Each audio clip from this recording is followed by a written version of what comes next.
여러분들이 조심하셔야 되는 거야. 매뉴얼을 확인하지 않고 샀다가는 깨진다. 우리가 흔히 아는 국계법에 있는 21개의 용도 지역으로 이거 갖다 대입시킨다? 그땐 꽝이에요. 죽는 거예요. 이해하셨어요? 딱 투영해서 보시는 게 원칙이에요, 무조건. 네. 여러분들이 우리나라 공업단지가 몇 개 종류가 있는 줄 알아요, 테마가?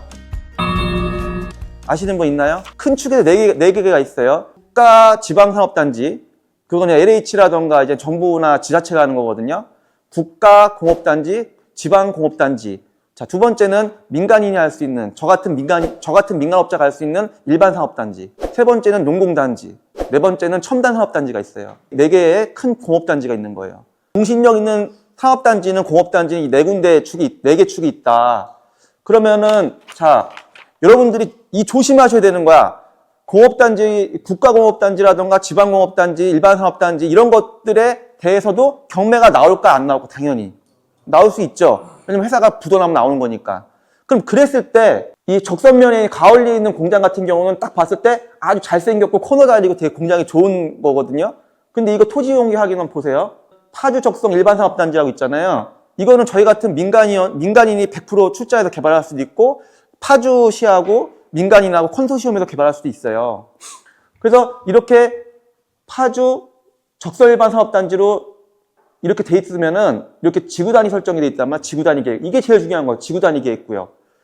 자, 이거는 공장만 그런 게 아니에요. 우리가 어떤 택지개발지구라든가 도시개발법에 의해서 개발된 주거용 아파트 단지에 있는 어떤 주거용지 땅이라든가 상업용지 땅을 사도 이런 게 많이 박혀 있어요. 지구 단위 계획구역이라고. 그러면 이 지구 단위 계획구역으로 설정돼 있어서 박혀있는 부동산이 나왔을 때는, 경매 나왔을 때는 우리가 여러분들이 공부하셨던 21개 용도지역, 국계법에 있는 용도지역, 주상공록, 그리고 뭐 관리지역, 농림지역, 자연보존지역, 또 섹션을 쭉 쪼개면은 이제는 뭐 중공업용지, 뭐 전용공업용지, 일반공업용지에서 뭐 주거 3종, 2종 주거지역 쭉쭉 갈라지죠? 토탈 21개란 말이에요, 용도지역이. 21개의 우리가 흔히 아는 국계법에 있는 21개의 용도지역으로 이거 갖다 대입시킨다? 그땐 꽝이에요. 죽는 거예요. 왜 죽냐면은 그때 말씀드렸죠? 지역지구 구역이란 말이에요. 지역과 구역으로 흔드는 게 지구란 말이에요. 개발제한구역 GB죠. 개발제한구역 그린벨트 GB. 개발제한구역은 구역이 들어가죠. 구역은 용도지역과 용도구역을 다 흔드는 거예요. 용도지역과 지구를 흔드는 거예요. 구역 써있죠, 보다시피요. 그럼 이 구역이 들어가면은 이 지역이 통할까, 안 통할까요? 안 통하죠, 당연히. 구역이 여기서 왕인데, 여기서 대장인데. 그러면은 우리는 이렇게 했을 때는 지구 단위 계획구역을 봐야 되겠죠? 그럼 이 지구 단위 계획구역에 대해서 이걸 설정해 놓은 자가 누구일까요? 지자체 중에서. 파주시죠? 그렇죠? 자, 파주시예요. 그러니까 말하려고 그랬죠. 네, 맞아요. 팀장님 말대로 파주시가 원론적으로 맞지만 파주시에서 시장 결재가 나야 되지만은 저거에 대해서 명령을 때리는 게 경기도예요. 일반 산업단지는. 자, 우리가 일반 산업단지를 지구 지정해서 물량받아서 물량받는다 표현하는 거예요. 일반 산업단지를 우리가 물량받아서 지구 지정할 때 그 물량의 발주처가 어딜까요? 물량 주는 게. 일반 산업단지, 여기 일반 산업단지 해, 여기 일반 산업단지 해라고 물량을 주는 주부처가 어딜까요? 경기도예요, 경기도. 예. 그래서 아까 말한 세 번째 일반 산업단지, 민간인도 개발할 수 있는 일반 산업단지에 물량 티오를 주는 게 경기도청이에요. 그러면은 이럴 수가 있어요. 그러면은 파주 적성 일반 산업단지 지구 단위 계획 구역에 대해서 저 매뉴얼들을 보고 싶은 거야. 자, 그 매뉴얼이라는 건 도대체 어떤 게 보고 매뉴얼이라고 내가 표현을 할까요? 건폐율 용적률, 업종 제한, 뭘 지을 수 있다, 뭘 못 짓는다에 대한 업종 제한, 그런 것들에 대한 매뉴얼들이 저 지구 단위 계획 설정에 다 들어가 있는 거예요. 이해하셨어요? 여러분들이 저거 아까 공업지역이었나? 용도지역이? 일반 공업지역이라 그래서 국계법에 있는 일반 공업지역으로 갔다가 뭐 지구 단위 설정돼 있네? 파주적성 일반 산업단지에 돼 있네? 그럼 일반 산업단지, 산입법에 의한 일반 산업단지로 설정돼 있네? 그럼 일반 산업단지로 설정돼 있는 지구 단위 계획구역이 설정돼 있으니 이거는 주부처가 경기도네? 그럼 경기도 홈페이지 들어가야 되겠네? 그럼 경기도 홈페이지 들어가서 파주 적성 일반 산업단지 딱 쳐버리면은 경기도 홈페이지에 그 주 부서에서 산업단지 관리하는 부서에서 파주적성 일반 산업단지에 대한 매뉴얼이 쭉 나오죠, 홈페이지에. 색깔 다 틀리고, 여기 보면은, 법례 보시면은 업종도 쭉 나와 있죠. 산업분류 코드가 몇백 개가 되거든요. 그 중에서 할 수 있는 업종이 여기 색깔별로 다 구분되어 있어요, 이렇게요. 그러면 아까 저 적성리 그 공장 보기 좋게 산업단지 있고 아주 정방향이고 잘생겼고 아주 깔끔하게 나왔어. 코너 자리고 사거리 코너고. 근데 저거 그럼 사갖고 엄청 떨어졌으니까 만약에 내가 임대료만 평당 뭐 3만 원, 4만 원에서 뭐 임대만 놔도 임대 수익이 엄청나겠다고 임대 투자자도 할 수도 있고 그리고 뭐 금형할 사람이 살 수도 있고 프레스 할 사람이 살 수도 있잖아요. 근데 이 업종에 안 맞는 업종이 들어올 수 있을 것 같아요? 못 들어올 것 같아요? 절대 못 들어와요. 예. 들어왔다가는 형사처벌 받아요. 예. 벌금 맞고. 그래서 산업단지라는 거는 아까 말했죠. 아까 말한 4개 축의 산업단지들이 전부 다 이런 식으로 지구단위 설정 다 돼 있어요. 그래서 업종도 다 정해져 있어요. 개별입지가 아니고서는 이런 4개의 산업단지 종류는 개별입지, 아까 우리가 흔히 관리지역 개발하는 그런 개별입지 아니고 이런 산업단지 종류들에 대해서는 업종 코드가 다 정해져 있다는 뜻이에요. 그 업종만 경매를 받아서 실사용하게끔 돼 있는 게 원칙이에요. 임대도 못 넣을 뿐더러.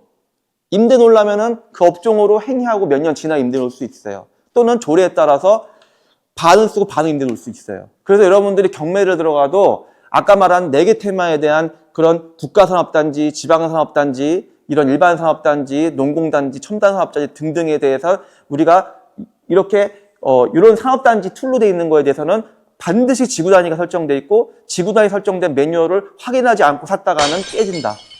그래서 우리가 지역지구 구역을 공부를 해야 된다는 얘기예요. 그래서 그래서 지구단위 설정된 건 무조건 지구단위가 대장이다. 그 법을 무조건 봐서 지구단위 매뉴얼상 어떻게 표색되어 있는지 먼저 확인하셔야 된다. 자, 그럼 이거는 공장에만 극한된 게 아니에요.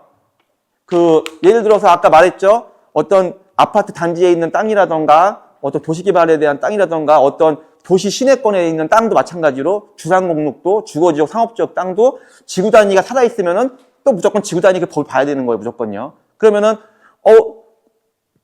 우리가 원래 용도지역 21개 배웠을 때 국회법상의 원칙상에는 일반 상업용지가 건폐율 80%에 용적률 몇 프로, 주거지역은 뭐 60%에 몇 프로 돼 있는데 그게 지구단위 설정돼 있으면 또 지구단위가 깡패기 대장이기 때문에 또 그걸 또 흔들어 버리는 거예요. 또 그러면 상업용지 80%인 줄 알았더니 지구단위상 그 지자체에서 묶어놓은 게 80%가 아니고 60%. 그럼 60% 땅은 무조건. 그래서 그 지자체라던가 더 나가서 도청이라던가 이렇게 주부처에서 묶어놓은 지구단위를 갖다가 먼저 확인할 줄 알아야 되는 거예요. 그래서 그 지구단위로 딱 투영해서 보시는 게 원칙이에요. 무조건요. 예. 그리고 또 하나 보면은 동탄에 신탁공매가 엄청나게 싸게 나온 큰 땅, 좋은 땅이 있어. 엄청나게 많이 떨어졌어요. 근데 그걸 왜 못 건디냐? 이것도 공부청에서 하나 설명해 드릴게요. 개발 시행을 하는 자의 강의는 일반 강의가 아니에요. 잘 들으셔야 돼요. 여기 딱 보면 위치가 겁나 좋거든요. 근데 대한민국 내놓으라는 시행업체들이 못 건드리고 있는 이유가 있는 거예요. 그 메커니즘을 땅은 크지만은 작던 크든 배우라 이거예요. 어차피 매한가지이기 때문에 그 현상은. 지금 이게 반송동 99번지에 있는 땅이에요. 메타폴리스 바로 옆에 있는 땅이고 저 반듯하고 잘생긴 코너 땅이 저게 왜 지금 공매에서 엄청나게 떨어지고 있을까? 저렇게 좋은 땅이. 동탄 1신도시의 아주 노른자 자리, 아주 기가 막힌 노른자 자리예요. 이거 한번 토지용기 확인 한번 봐봐요. 지금 이 땅인데 중심상업용지잖아. 중심상업용지. 중상이잖아. 근데 여기 보면은 2개가 박혀 있어요. 특정용도 제한지구 하나 박혀 있죠. 그리고 지구단위 계획구역 역시 박혀 있죠. 테마는 화성 동탄 1지구 1신도시로 박혀 있잖아요. 그럼 여기서 우리가 볼 때는 지구단위 계획구역에 대한 이 지구 지정되어 있는 이 매뉴얼도 확인해야 되고 동시에 이 지구 박혀 있는 특정 용도까지 파악을 다 하셔야 되는 거야. 이게 깡패기 때문에, 이게 대장이기 때문에. 근데 이거를 우리가 매뉴얼을 싹 서치했더니 뭘로 나오냐? 여기서 할 수 있는 거는 딱 자리가 메타폴리스 옆이고 중상이야. 중상이면은 그냥 건폐 용적률 무지하게 높잖아요. 중상용지는 제일 좋은 거니까, 제일 비싼 땅이니까. 근데 그러면 언뜻 봤을 때는 야 중상이다. 저거 메타폴리스 옆이니까 거의 4분의 1가로 떨어져서 한 25%, 26%에 헤매고 있으니까 4분의 1 도망갔으니까 저거 무조건 파이낸싱 이렇게 해서 PF 들어가자 할 거 아니에요. 나 같은 시행업자가. 근데 왜 갑자기 가다가 브레이크를 했을까? 이거를 이제 매뉴얼을 봤더니 원래 딱 보면은 저거 무조건 주상복합용이라 딱 들어간단 말이에요. 근데 주상복합용으로 들어가려고 했는데 저 특정용도 지구 뭘로 박힌 거야? 제한된 게 무슨 업종이야? 할 수 있는 게 아파트 절대 안 돼, 저기는. 아파트 공동주택 사업 안 돼요. 공동주택 사업 안 되고 할 수 있는 게 호텔 그리고 유통시설 도소매까지만 되는 거야. 그거 이해 안 되는 거야. 그러니까 호텔 할 사람 들어와. 응? 그리고 이제 근생 판매실 할 사람 도소매 유통 들어와. 거기까지야 그냥. 그거 이해는 다른 거 할 수 없게 딱 제한시켜놨어. 그러니까 이제 주상복합 사업할 사람이 공동주택 사업, 아파트나든가 오피스텔이 안 돼버리니까 당연히 안 들어가지. 그냥 들어왔다가는 수익 안 나오는데. 허가가 안 돼버리니까. 그래서 주거상품이 안 돼버리기 때문에 저건 쉽지 않은 거죠, 저 상태에서. 그래서 자꾸 떨어지는 거, 저 땅이 떨어지는 거예요. 그래서 여러분들이 지금 큰 땅을 예를 들었지만은 이렇게 지구와 구역이 바뀌었을 때는 이걸 중점적으로 얘를 봐야 된다. 어떻게 이게 돌아가는 판인지에 대해서. 이게 되게 중요한 거예요. 이게 중요한 거예요. 자, 그러면 나 같은 개발업자 생각을 하겠죠? 아니, 도계법이 됐던, 도시개발 사업이 됐던, 택지개발지구법이든 택지법이 됐던 간에 이게 시효라는 게 있어요. 시효. 그러면 동탄 일신도시가 형성된 지가 꽤 오래됐고, 그러면은 저 지구하고 구역 박혀 있는 거가 시효가 지나서 지구 변경할 수 있지 않을까. 그래서 내가 저거 지구 변경하는 거를 한번 지자체에서 받아주는지 지구 변경을 한번 신청해 볼까? 지구 변경이라는 건 뭐야? 건폐율 용적률 그리고 건축 제한을 풀어달라는 지구 변경을 하겠죠, 내가. 공유주택 사업을 해야 되니까. 근데 지구 변경을 신청해서 저게 지구 변경이 당연히 통과가 돼서 지구 지정이 다시 재설정돼서 지구 변경돼 있으면 지구 변경 해주면 엄청난 땡큐겠죠. 거기서부터 이제 시행자들의 그 커리어 능력 또는 정치적인 능력 그런 것들이 거기서 발동돼야 된다는 거 말을 하는 거예요. 그래서 여러분들께서는 이걸 토지이용계 확인원을 정말 잘 보실 줄 알고 해석할 줄 알아야 되는 거예요. 그래야 토지의 본연의 가치가 보이고 저게 돈이 되나 안 되나도 알 수 있고 여기 있는 것만 파악하는 게 아니고 이 종이 쪼가리에 있는 것만 파악하는 게 아니고 타법령에서 또 들어오는 게 있기 때문에 그것까지 다 파악할 줄 알아야 되는 거예요. 그래서 개발이 쉽지가 않은 거예요.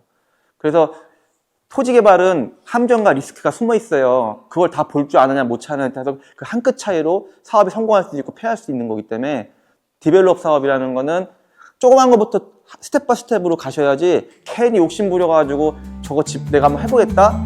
간만 잡고 그러면 안 돼요. 그렇게 하면.